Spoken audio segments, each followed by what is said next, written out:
Hi guys, welcome back to our YouTube channel. Today I'm with the stand by Glinda and Elphaba from Wicked London, Carina Gillespie and Alice Fearn. Thank you for joining me on this. No problem. For people that don't know what a standby is, can you just talk about what it is you actually do here and the difference between a standby and an understudy? Because people do get confused. What do? We drink tea? A lot of tea, A a lot of lot of cakes and biscuits. Yeah.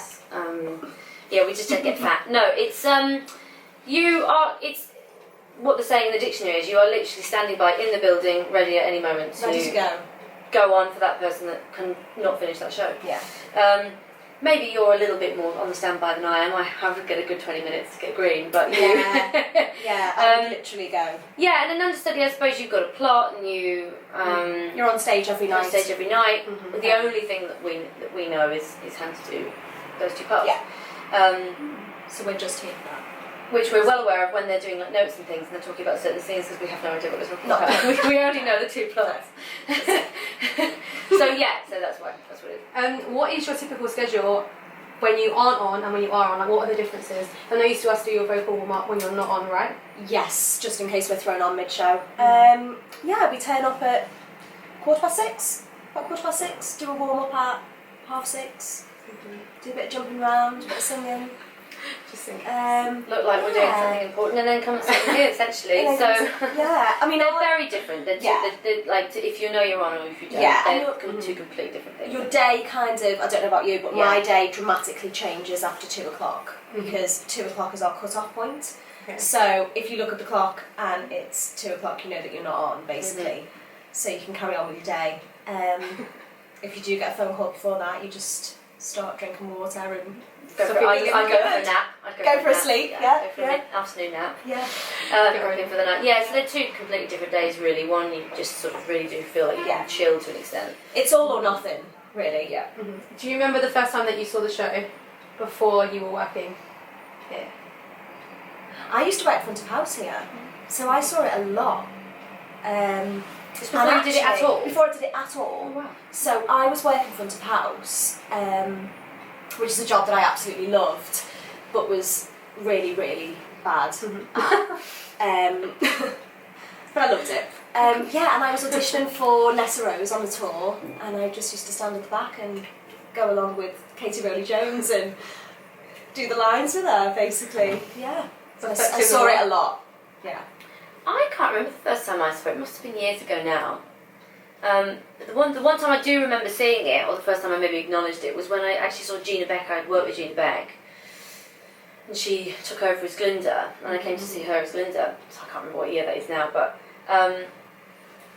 I think I was up for it before I saw it. Weirdly, I think I sometimes make that, if I can, I make that decision to do that, so I don't make a judgment on what it is and or copy the person that's doing it, for instance, or anything like that. So. But I was up for it so many times that I ended up having to see it because, in the end, because it would have been years before I'd ever get to see it otherwise. Actually, I saw it before I worked front of house because my husband was in it. Oh God, So, yeah, of course. Yeah, so I saw his opening night, and then I came back again. He was cover wizard, so I came back again when he was on for the wizard, and so you was just so nervous. So you just totally lied about that last bit. Just lied. Yeah, lied. Compulsive liar, terrible. Yeah. So and I remember sitting in the audience and thinking, oh my God, this is so long before the wizard comes on. And I was really, really nervous about seeing him because obviously it's an older character and that's my husband, and I didn't want to get this image in my head that was going to put me off. But he was really hot. He looked really hot as the wizard. It's good. It's good news. All around. I mean, yeah, just a bit. Do you remember your first show on as lead? Did you do it on the tour? I did it on the tour, yeah. I remember it very, very clearly, yeah. How did you feel when they were like, you're going on tonight? It was a scheduled show. Okay. So I knew that it was coming up, and I had my husband in the audience and his family in the audience. It was pretty nerve-wracking, I'm not going to lie. It's got to be one of the most scary entrances in the history of musical theatre. And I remember just being set up in the bubble, because you're set like a couple of minutes before the show starts, and it's just pitch black because they bring the curtain up and it's right in front of your face, and you're just in this surreal state of you're in a big ball gown holding a wand just swinging in the dark. Like, it's the weirdest experience. And then you go from that total pitch black to, you know, bells and whistles and bubbles in your face and loud noises. It was a really, really cool experience actually, but nerve-wracking, absolutely nerve-wracking. Yeah. What about Elphaba? We remember it very well. It was the day after the 10th anniversary night, and You weren't no, of course not. I'd not had 4 glasses of champagne or anything like that. No, I hadn't. So professional. I was fully expecting to go on. No, it was quite a shock. We were sitting in here, sort of trying to get through, watching a bit of telly, and yeah, Chris just came in and just said, "Oh, I can't imagine, Chris," and just really lightly just went, "Let's just going off tonight," and it was just right, like, let's run some lines, let's do it. I had all my rehearsals, so it was fine. But it was, and I think it's better in hindsight. I think Definitely. It's much nicer to have that sudden. Right, I've got 2 hours now. Yeah. And I haven't got to wait for when she goes off on holiday or anything like that. I've just got to plough it because it's such a big show and it is such a daunting prospect that you can overthink it. You can, really drive yourself around the bend. So it was just nice to get out there and actually just. Because once you're there, once those doors open, it's obviously frightening central, but it's just, you keep going. So it was probably better that way. In hindsight, it's much better that way. And it did get everyone through that night, because we were so tired from the press night party, that to have something like that happen for everyone, not just me, I think it all helped us all to get through 2 shows after the press night. Karina, like you said, you just did Nessa Rose on the tour. Yeah. How different was it to play like a different character, and now when you're on stage, like, do you think about like the lines that she's saying? Like, do you ever think about that character? Yeah, I do actually. It's a really weird one. Most of the show I don't, but there's one scene where the lines are quite kind of close together, and Glinda has a line and Nessa has a line and then Glinda has a line again, and I do sometimes say the wrong line. Do you miss the stability of being on? All the time? The stability. It's nice to know what you're doing every night, I suppose. And I loved playing Nessa Rose. Like, it was such a cool character, and yeah, I miss it a little bit, yeah. Just a bit. And Alice, we interviewed recently Rachel, and we were talking about the climax of the show, like what she thought it was, and we asked her if she thought that Defy was like the big moment. Do you agree with that, or do you think it's like a different song? I don't think it's the defining moment. No. I think it's a major turning point for her, and it's her first time that she decides to go against everything that probably she should, and fight for what's right, no matter how bad her life will get from it or whatever. But I think for me the epitome has to be No Good Deed, really, because it's the moment where she becomes what we know her as, I suppose, and what she is meant to be. And doesn't apologise for it anymore in a way. Just sort of says, "All right then, enough. I'll be this then. I'll agree to it." And I think, because I always do say actually, it's the last. I could pretty much get through the rest of the show on a broken leg after No Good Deeds. Because from then on, you feel like you've totally reached the top, and everything is then a sort of rounding up of everything else from then on. So it does. I've always sort of said that about it. I think it would be unfair to sort of make anyone else go on after No Good Deed, because it's like, what else have you got to do? You just got to You've done all the work. You've done it all. You've done the biggest. Yeah. So I have to say it's No Good Deed for me. Yeah. Similar to a question before, but how do you prepare when you literally find out? So like recently you found out on your way here. Does it make you feel like more like pumped up to go on? And the same as when you come here and you haven't rehearsed with anyone, like when you have your first show with a different person. Does your adrenaline kick in more? Because you're like, oh, I haven't rehearsed, I don't even know what it's going to be like. It's more exciting. Yeah, it's great when that happens, and it makes you do different things as well. If someone gives you something different, you naturally react in a different way, which is good. It keeps it fresh, and I love going on with different people. Yeah, it's because it's sort of, you can get really used to how someone says it, how someone says a line, and that is, as an actor, it is really boring if you become that person that just gets used to how someone says it. So it is. I much prefer it when, quite a lot of the time, there are new people on, so that you can, so it keeps you fresh as well, because you're actually thinking about what that person's saying, as opposed to waiting for someone to say it in a certain way, and you know the monotone way in which they say it, and then you go, okay, fine, I'll carry on with my lines. So I much prefer it, and it's nice. I've done quite a few shows with you, and quite a few shows with Susie, and quite a few shows with Helen as well, and it's such a close relationship that it's so lovely to find that and how different that relationship is with each person that's there. Yeah. It's completely different with all three of them. So it's actually one of my favourite things when someone different goes on, because it's probably nice when you guys get to go on together, because it doesn't happen very often. It's so they're like, oh, they're both off, so you're both on. Yeah. And you can go. It's always on a Saturday as well. It's Isn't it? we only do Saturdays. It's always on a Saturday, yeah. And we always go, oh, this will get us through. This will get us through, darling. This will get us through too. Just get fallen. Do you guys have like a favourite moment from the show, or like a favourite line that your character says, or somebody? That's so hard. I know. You go first, because I don't know. I'm getting very close to you now, I do. Actually, for me, my favourite line in the whole show is In for Good. Yeah. When you touch the hat, because I know you. And that for me is just the best moment in the whole show, because I think it's, in a way, I have to say, it builds up all the way to No Good Deed. That is just the fun. That is for me what the whole show is about. Is that these two. Oh, that's really nice. Are just absolutely adore each other through everything, no matter what's happened. And it is. And my voice often cracks at it. I don't know if you've realised, but because I really get emotional, don't smash. And I really do. I really feel teary at that moment, because it is. If you do it, you've done that 2.5 hours, 3 hours of emoting so much through with someone, mainly the whole time. That it gets to that moment, and it is just. There is something about that song, isn't there, as well? Because. And I remember this from my opening night. It was the first time that, I mean, you're just making eye contact with the whole of it, and everything just disappears around it. It's so still, and for such, a show that's such a spectacle, it's just really, really nice. To the simplicity of that song for me is incredible. I don't know if that's my favourite bit. I'm not sure. I do love For Good. Like that is probably my favourite point of the show, and I love Thank Goodness as well.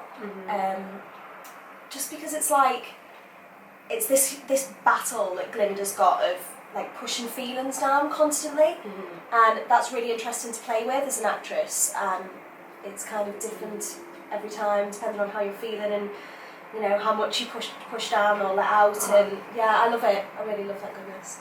Her barriers are very down in that song. Exactly. It's, you're seeing her for the first time. How do you feel when people come and see you specifically in the show? Because I know that here, like, the Wicked fan base is big anyway, but there are people that would specifically come to see you. How does that make you feel, like, support-wise? Is it nice? Oh yeah, it is. To be honest, it was my biggest fear about doing it. Yeah. From when I first joined, I knew the fans were. There was a lot of them. I knew that they were often very specific about how they like those played. And you sort of go, oh my god. In a way, they're your biggest critic, more so than the director Joe, and you just sort of go, oh god, I really want them to like it in a way, because they know it better than most people actually. So to then have that turn, and for them to go, I'm coming to see you because I really like your performance, is actually the biggest. It's really lovely. The biggest compliment. Yeah, because they know it, and they are used to seeing it a million ways and with a million different people, and to have sort of their tick on it. It's lovely to have that support. So it's really quite nice. Gets you through. Yeah, it's lovely. Louise Dooman is the only person to ever play both roles. Did you ever think, oh, I'd love to play Glinda, or like vice versa? I originally was auditioning for cover Elphaba. Okay. And I would like to do it one day, I think. I'm glad that it turned out like this time. But yeah, I would like to do it one day, I think. I would love to play Glinda. And in fact, this last time I was up for it, before I got the job, I said I'm not going in for Elphaba again because I've been up for it quite a few times. So I'm not going in. I'll go in for Glinda because I just can't go in for Elphaba again because I never get it. Did you fit in the bubble? And they went, no. Ladies and gentlemen, no. warm up will begin on stage in 5 minutes. Warm up will begin on stage in 5 minutes. Thank you. Yeah, they just went no, not right. So I'm determined to prove them wrong. Yeah. But I would love to. I've done a couple of parts that are similar. Don't Know What's Scandalous when I did Don't Know What's Scandalous, that was quite girly and similar. Yeah. Princess Fiona, to an extent, is quite similar. So I have done things that I did, but I don't see it yet. But we'll see.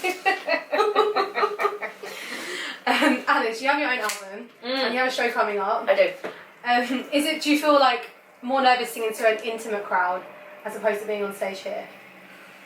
Yeah, it's always worse. Especially because you're yourself. Yeah, yourself is always worse. Yeah. Yeah, you sort of go, oh, but I'm not funny, or I'm not. It's always easier with a wig and a. Oh God, character you and can an lose accent. yourself and go, well, that's because you didn't like the character I was playing. Yeah. I'm lovely, and really funny, is what you wanted, So yeah, I've done I did my first cabaret last year, and it was one of the worst experiences of my life because I was so stressed about it, and for all those reasons. Yeah. Once I did it, I sort of went, oh no, I don't think I'm a nasty person. I think I'm sort of, I can hold my own. I think I'm alright. I think I'm quite likeable. So I sort of felt like I could do another one in that sense. Yeah. Is there any other roles out of Wicked that you'd want to do still? Fear. Babe, you would be you in those jumpers. Joggers. Oh my God, babe. Do you mean outside of Wicked in terms of different shows? Different shows, yeah. Different shows. Yeah. I mean, we're both quite greedy. I think we want to do everything, don't we? Yeah. I've always wanted to play Ellen in Miss Saigon. And I've been close a few times, but no cigar. Oh. That's been one I grew up wanting to do that in a way because it was, Yeah. What else would I like to do? I've done Nancy, which I really wanted to do. That was a tick off the list. Nice. I can't think of anything else. There is bound to be one, but I can't think of Yeah. it. I like to do something that's not blonde. Don't know why I've gotten typecast as blondes, really. Because I'm not Spanish. Do you ever come out on the Ladies stage and door and gentlemen, people... warm-up is about to begin on stage. Warm-up is about to begin on stage. Thank you. And people think that you were Elphaba because of your dark hair? All the time. So I know that's happened to a lot of people. All the time. Yeah, I can see that. Yeah. No one ever And I knows that. remember being in Edinburgh once and coming out of stage door when I was doing Grease, and these girls waiting, and she was like, oh, can I have an autograph signed? And she went, oh, do you know when the Sandy's coming out? And I was like, no. And I just walked off because I just thought, look at the programme. That's rude, isn't it? Yeah, I mean, I don't look anything like my headshot when I come out after being green, because No. I just like de-greens, and I can't bother to put any face on, so I look dreadful. And so no one knows, I just have to sort of go, yes, hi. Yes, that was me. That was me. I promise. So, yeah. And lastly, is there any advice you'd give your younger self? Oh, my younger self. It's really hard. I think I'd probably say, don't worry so much. Yeah. Yeah. I think, we all try and work hard, and we all want to do our best, and like in every part that I play I want to do my best, and in every avenue I go down I want to do my best, but I think the worrying is sometimes detrimental to that. Absolutely. Yeah. So Yeah. I think, but then I am so relaxed, in life. I'm so relaxed on horizontal. So saying that, it's sort of contradicting myself. I know. But Have you ever worried about anything? Yeah, now and again. No. But I think it's a lie. Absolute lie. I think. Well, go on then. What would you say? Go on. I would say, don't be in competition with anyone. I think the longer that you're in this business, you kind of realise that everyone is so unique in it that you just can't compare yourself. Don't be in competition. And just be yourself. Yeah, just be yourself. So everyone else is taken, as Everyone they else is say. taken. Everyone else is taken. Absolutely. It's funny because in Norman's interview he said exactly the same thing. Really? Same quote, everything. We love Norman. But thank you for being on our channel. It's really nice It's talking with you. Follow these guys on Twitter. I'll leave their stuff in the description box. And come and see them in Wicked when they're on, because they're great. Honestly, very good. And thanks for watching, guys. See you next time. Bye. Bye.